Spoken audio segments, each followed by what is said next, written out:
क्या आपको पता है कि तंबाकू से दुनिया में हर साल 80 लाख से ज्यादा लोगों की मौत होती है। जो लोग सिगरेट पीते हैं उन्हें फेफड़ों के कैंसर होने की संभावना 15 से 30 गुना बढ़ जाती है। लेकिन अच्छी खबर ये है कि 10 में से एक व्यक्ति हर साल सिगरेट छोड़ने में सफल होता है। तो आज की इस वीडियो में मैं आपको स्मोकिंग छोड़ने की कुछ टिप्स के बारे में बताऊंगी। तो सबसे पहले मेरे वीडियो को लाइक और चैनल को सब्सक्राइब कर लीजिए। स्मोकिंग दोस्त या परिवार के साथ लोग शुरू करते हैं, उसके बाद सिगरेट या धुएं में मौजूद निकोटीन की उनको लत लग जाती है। फिर स्मोकिंग एक रूटीन में शामिल हो जाता है, जैसे कि काम या स्कूल के बाद ब्रेक लेते समय, घर आते समय, कॉफी या चाय के बाद सिगरेट पीना, ये अपने आप शुरू हो जाता है। ये निकोटीन उत्तेजक और अवसादक दोनों है। इसका मतलब यह है कि पहले वो हृदय की गति बढ़ाता है, उससे लोग ज्यादा सतर्क महसूस करते हैं, और फिर वो अवसाद या थकान का कारण बनता है। ये अवसाद और थकान के कारण निकोटीन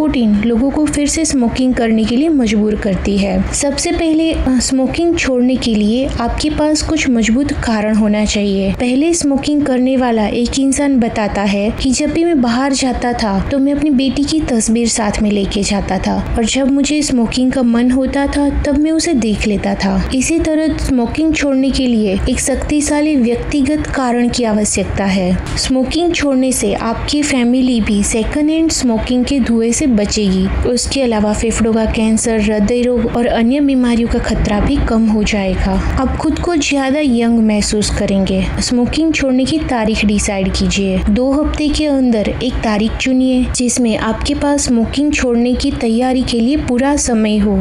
ये तारीख अगर वीकेंड में होगी तो आपको तैयारी के लिए पूरा वक्त मिलेगा। घर, कार और काम की जगह पे सिगरेट और तंबाकू के उत्पादन को हटा दीजिए। सिगरेट, लाइटर, एस्ट्रे, माचिस, इन सब को फेंक दीजिए। कपड़े धो दीजिए, जहाँ पे धुएं की गंध आ रही है वो सारी चीजें धो दीजिए। अपनी कार साफ कीजिए, फर्नीचर साफ कीजिए। जब आप स्मोकिंग छोड़ते हैं तो कुछ तकलीफें होती है, जिसके कारण ज्यादातर लोग फिर से स्मोकिंग करना शुरू करते हैं। इसलिए उसकी तैयारी करना सबसे ज्यादा जरूरी है। अपने डॉक्टर के पास जाइए, उनको स्मोकिंग छोड़ने के तरीकों के बारे में पूछिए। स्मोकिंग छोड़ने के लिए ऐप, परामर्श, दवा, इन चीजों का भी आप इस्तेमाल कर सकते हैं। आप निकोटीन रिप्लेसमेंट थेरेपी का भी सहारा ले सकते हैं। जब आप स्मोकिंग छोड़ते हैं तो आपको सिर दर्द, मूड को तकलीफ, एनर्जी कम लगना जैसी तकलीफें होगी।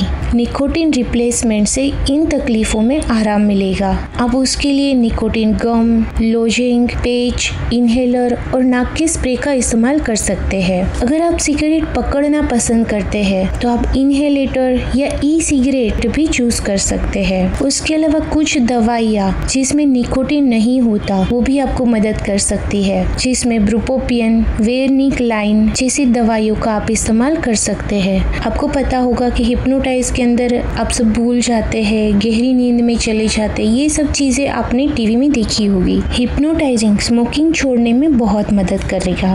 एक्यूपंक्चर भी आपको स्मोकिंग छोड़ने में मदद करता है। बिहेवियर थेरापी जो आपको व्यवहार और आदतों को छोड़ने में मदद करेगी। उसके अलावा बुक्स और कुछ वेबसाइट भी आपको स्मोकिंग छोड़ने में मदद करेगी। हो सकता है कभी ट्रिगर वाली स्थितियों में कभी कभी धूम्रपान कर ले। इसका मतलब ये नहीं है कि आप स्मोकिंग छोड़ने में फेल हो गए। अगर आपसे गलती से स्मोकिंग हुआ है तो उसके रीजन के बारे में सोचिए। कब हुआ, क्यों हुआ, उस चीज पे ध्यान दीजिए और आगे बढ़िए। धूम्रपान छोड़ने के और भी तरीकों के बारे में मैं जल्द ही आपसे बात करूंगी। हेल्थ के लिए उपयोगी इन वीडियोस को बहुत सारे व्यूज देने के लिए बहुत बहुत धन्यवाद। अगर आपने अभी भी वीडियो को लाइक नहीं किया है तो प्लीज लाइक और सब्सक्राइब करना बिल्कुल मत भूलिए। Thank you, take care.